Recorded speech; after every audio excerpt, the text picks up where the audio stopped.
چنگیز خان اور خوارزم شاہ میں جنگ ناگزیر ہو چکی تھی، لیکن چنگیز خان کو خوارزم کی افواج سے زیادہ اس بات کا خدشہ تھا کہ سورج پرستوں کے خلاف اگر خدا پرست متحد ہو گئے تو اسے صحرائے گوبی کے ویرانوں میں بھی پناہ نہ ملے گی۔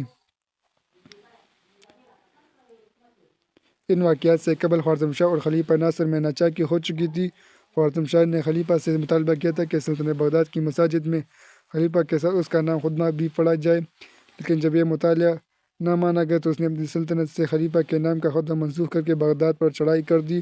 راستے میں غیر متوقع برف باری کو برا شگون سمجھ کر واپس چلا گیا۔ اس کے بعد اگرچہ دونوں سلطنتوں کے اختلافات رفع ہو چکے تھے، لیکن خلیفہ بغداد کی سرحد پر ایک طاقتور سلطان کا وجود اپنے لیے ایک مستقل خطرہ سمجھتا تھا۔ چنگیز خان کو ان اختلافات کا علم تھا، لیکن اسے یہ یقین نہ تھا کہ خوارزم پر حملے کی صورت میں بغداد کی رائے عامہ خلیفہ کو غیر جانبدار رہنے دے گی۔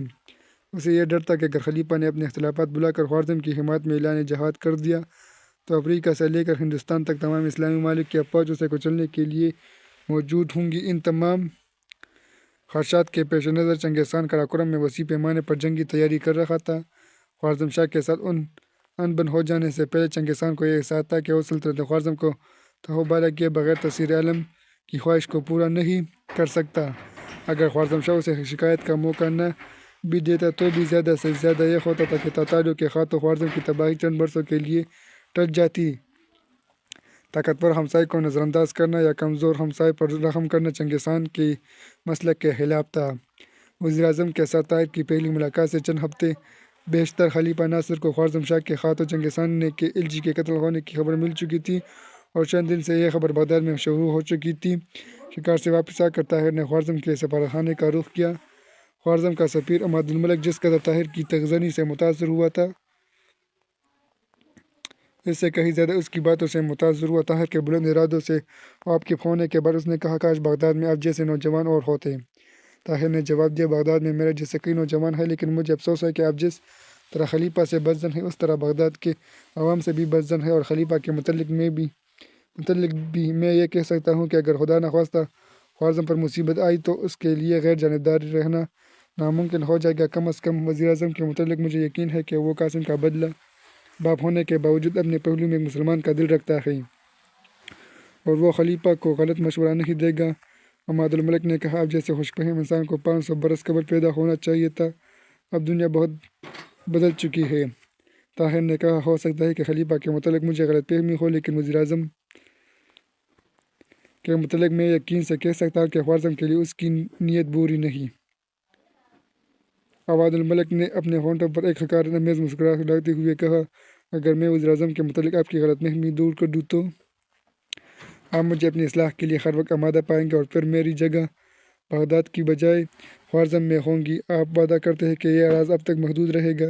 میں وعدہ کرتا ہوں۔ عبد الملک نے اٹھ کر ایک چھوٹا سا صندوق کھولا اور ایک باریک چمڑے کا ٹکڑا نکال کر طاہر کے ہاتھ میں دے دیا۔ اس پر یہ عبارت لکھی ہوئی تھی، خلیفۃ المسلمین خوارزم شاہ کے ہاتھوں حاکان تاتار کے الجی کے وحشیانہ قتل کو ایک ناقابل معافی جرم قرار دیتے ہیں، اور یہ یقین دلاتے ہیں کہ اگر حاکان تاتار اس ظالم بادشاہ کو سزا دینے کا ارادہ کر لے تو عالم اسلام سے کوئی آواز اس کی حمایت میں نہیں اٹھے گی، اور عالم اسلام کے روحانی پیشوا کی دعائیں ان کے ساتھ ہوں گی۔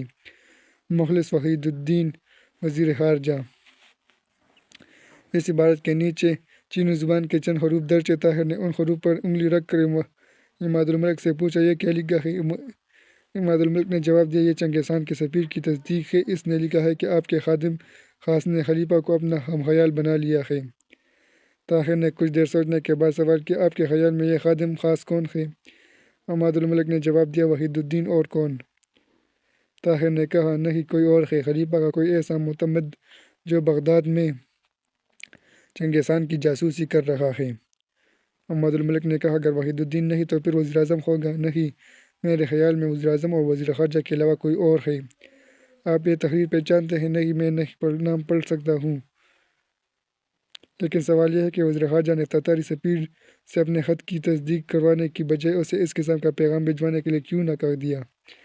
عماد الملک نے جواب دیا، اس کی دو وجوہات ہو سکتی ہیں۔ پہلی یہ کہ جب سے جاسوسی کے الزام میں تاجر قتل کیے گئے ہیں، ہماری حکومت نے چنگیز خان کے ساتھ بغداد کے تاتاری سفیر کے نام و پیام کا راستہ بند کر دیا ہے۔ اس نے چند بار خود قراقرم جانے کے لیے ہماری حدود سے گزرنے کی اجازت مانگی ہے، لیکن ہماری حکومت نے انکار کر دیا ہے، اور اب چنگیز خان کے ایلچی کے قتل کے بعد اس کے لیے وہاں پیغام بھیجنے یا ہو جانے کی کوئی صورت ہی نہیں۔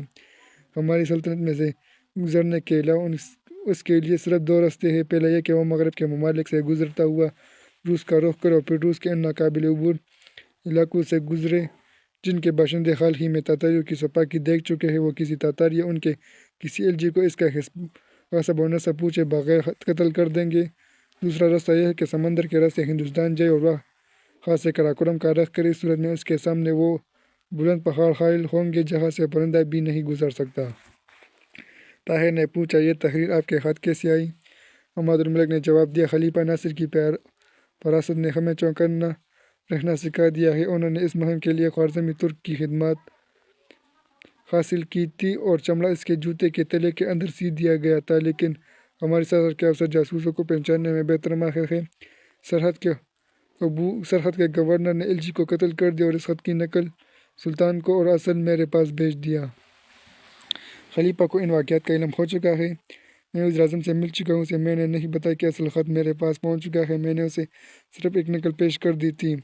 تو وزیراعظم نے آپ کو کیا جواب دیا؟ انہوں نے بے شمار قسمیں کہی اور وزیر خارجہ کو گالیاں دی اور مجھے اپنے محل میں بٹھا کر سیدھا خلیفہ کے پاس پہنچے اور واپس آ کر مجھے بتایا کہ خلیفہ نے وزیر خارجہ کو بلایا ہے، خلیفہ کا ارادہ ہے کہ اسے محل میں بلا کر گرفتار کر لیا جائے۔ اس کے بعد اس شام مجھے وزیراعظم نے دوبارہ اپنے محل میں بلایا اور کہا، وزیر خارجہ روپوش اور اس کی تلاش جاری ہے، ابھی تک وہ ملا یا نہیں، اور اس کے باوجود آپ یہ سمجھتے ہیں کہ خلیفہ اور وزیراعظم اس سازش میں شریک ہیں؟ مجھے تو یہ نظر آتا ہے کہ وزیر خارجہ ایک طرف عالم اسلام اور دوسری طرف خلیفہ اور وزیراعظم سے غداری کر رہا تھا، اور اس کے روپوش ہو جانے کی وجہ بھی یہی ہو سکتی ہے۔ عماد الملک نے کہا، ہو سکتا ہے کہ آپ کا خیال صحیح ہو، اور دوپہر کے وقت خلیفہ کے ایلچی کے اس مطالبے نے کہ آپ فوراً میرے ساتھ چلیں ایسے شک میں ڈال دیا ہو، لیکن یہ بھی ممکن ہے کہ وہ خلیفہ کے پاس گیا ہو، خلیفہ اور وزیراعظم نے اپنی بدنامی کے ڈر سے اسے روپوش کر دیا ہو۔ ممکن ہے کہ اس نے اس شربت کا ایک گھونٹ پی لیا ہو جسے چکھ لینے کے بعد کوئی شخص خلیفہ کے محل کی بھول بھلیوں سے زندہ واپس نہیں نکلتا۔ اگر آپ کا خیال درست ہو کہ اس نے یہ سب کچھ خلیفہ یا وزیراعظم کے حکم سے کیا ہے، تو یہ کیسے ہو سکتا ہے کہ اسے زہر دے کر مروا دیا گیا ہو؟ ایسی اہم مہم کی ناکامی کے بعد خلیفہ سے کسی نیک سلوک کا مستحق نہیں سمجھ سکتا۔ اگر مروانے کی بجائے کہیں چھپا دیا گیا ہے تو اس کی وجہ صرف یہی ہو سکتی ہے کہ خلیفہ اور وزیراعظم اس معاملے کی کھلی تحقیقات سے گھبراتے ہیں۔ میری تسلی کے لیے انہیں یقیناً سزا دینی پڑی اور اپنی گردن پر جلاد کی تلوار دے کر اسے خلیفہ یا وزیراعظم کا راز چھپانے میں کوئی مصلحت نظر نہ آتی، وہ سب کچھ بتا دیتا۔ طاہر نے کہا، آپ تصویر کا صرف ایک رخ دیکھتے ہیں، آپ یہ کیوں نہیں سوچتے کہ یہ سازش صرف وزیر خارجہ کی تھی اور سزا کے خوف سے چھپ گیا ہے؟ میں اس بات کے امکان سے انکار نہیں کرتا، لیکن حالات نے ہمیں ہر بات کے تاریک پہلو کو دیکھنے پر مجبور کر دیا ہے۔ طاہر نے کہا، آپ مجھ پر اعتماد ہے؟ عماد الملک نے جواب دیا، آپ پر اعتماد کرنے کے لیے جاننا ہی کافی ہے کہ آپ ایک بہادر نوجوان ہیں، ایک مجاہد کے بیٹے ہیں۔ جس شخص کے ایمان کی شہادت صلاح الدین ایوبی کی تلوار دے رہی ہے، میں اس کے خلوص پر شک کرنے کی جرئت نہیں کر سکتا۔ آپ کو یقین ہے کہ چنگیز خان خوارزم پر حملہ کرے گا؟ اگر وزیر خارجہ کا یہ پیغام اس کے پاس پہنچ چکا ہوتا تو وہ شاید اب تک عمل بھی کر چکا ہوتا، اور اگر وزیراعظم کی طرف سے اسے یہ پیغام مل جائے کہ حملے کی صورت میں بغداد کا ہر مسلمان خوارزم کے جھنڈے تلے جمع ہو جائے تو مجھے یقین ہے کہ چنگیز خان کو عالم اسلام کی طرف آنکھ اٹھا کر دیکھنے کی جرئت بھی نہیں ہوگی۔ اگر میں وزیراعظم سے ایسا پیغام حاصل کر لوں تو کیا آپ خوارزم کی خط عبور کرنے میں میری مدد فرمائیں گے؟ میں وزیراعظم کے ہر اقدام کو شک و شبے کی نگاہ سے دیکھوں گا، لیکن اگر آپ ایسا پیغام حاصل کر سکے تو مجھے یہ اطمینان ہوگا کہ قراقرم پہنچ کر اسے پیغام کا مفہوم بدل نہیں جائے گا۔ لیکن آپ اس بات کی توقع کیوں رکھتے ہیں کہ وزیراعظم ایسے پیغام بھی بھیجیں گے اور آپ کو ایلچی بھی بنائیں گے؟